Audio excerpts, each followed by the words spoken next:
Now, collagen fibers. Before we continue to the other division of the adult connective tissue, we need to talk about the collagen fibers. So we had, if you remember, we had two fibers, collagen fibers and elastic fibers. So collagen fibers have many types, around 20 something types, but these are the most important types that the medical students are supposed to know. So we have four major types. So type 1 of collagen fibers are very thick. They're really thick, and that's why they're located in tendons, ligaments, and aponeurosis. So this is the first type.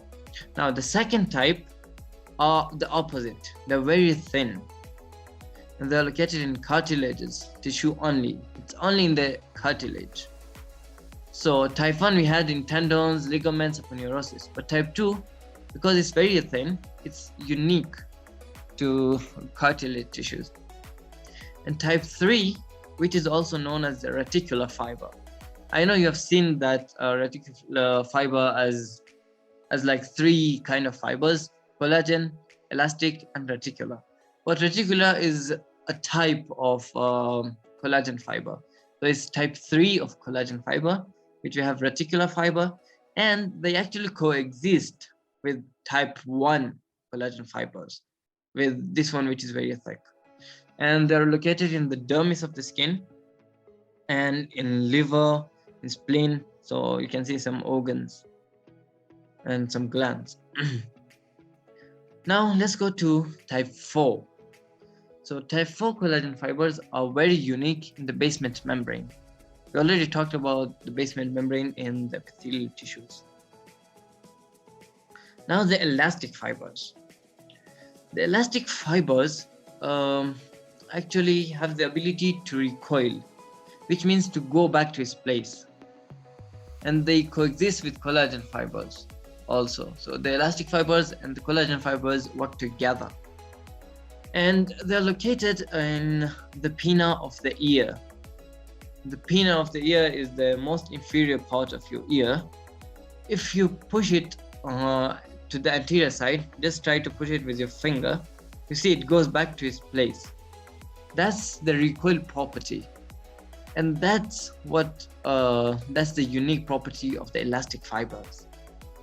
And the proportions of these elastic fibers and the collagen fibers vary. They're different in depending on the amount needed. If you need too much recoil, so there are a lot of elastic fibers, and if you need other things like in the tendons and other things, so there are a lot of collagen fibers in those kind of tissues, depending on the need of the place in the body. And then we have the ground substance. The ground substance is a gel-like structure, as I already mentioned before. So these are the main things, like the jelly-like structure in between these cells and fibers is the ground substance. So there's a lot to talk about here, but most of it is from the chemistry and biochemical parts. So we are not going into too much details of that. And we have organic and inorganic. In inorganic, we have tissues like bone, which we have different substances like calcium and phosphate inside the bone. So this is about the ground substance. And then we have the cells. We said that the connective tissues have extracellular matrix and cells. So extracellular matrix had fibers and ground substance. So we talked about the ground substance and the fibers. Now let's talk about the cells. In the cells, we have two major divisions: resident and migrant. So the resident cells are the cells that are originally located there. They are actually from that connective tissue. But the migrant cells are the ones that are not originally from that cell, but they migrate. They come to that cell depending on the need, and then they leave the cell. So in the resident, we have fibroblasts, myofibroblasts, adipocytes, and mesenchymal cells. Let's go into the details of all. In the resident cells, let's start with the fibroblast. In fibroblast cells, we have the synthetic cells. These are the cells that form the matrix. They form the matrix. And then we have the myofibroblasts. These one are the contractile cells. So these ones are the cells that promote healing. When you have a wound somewhere in your body, these are the cells. That's why we call them, we call this connective tissue supportive tissue. They support it. They try to heal that part of the body which is injured. And then we have the adipocytes, which are fat cells.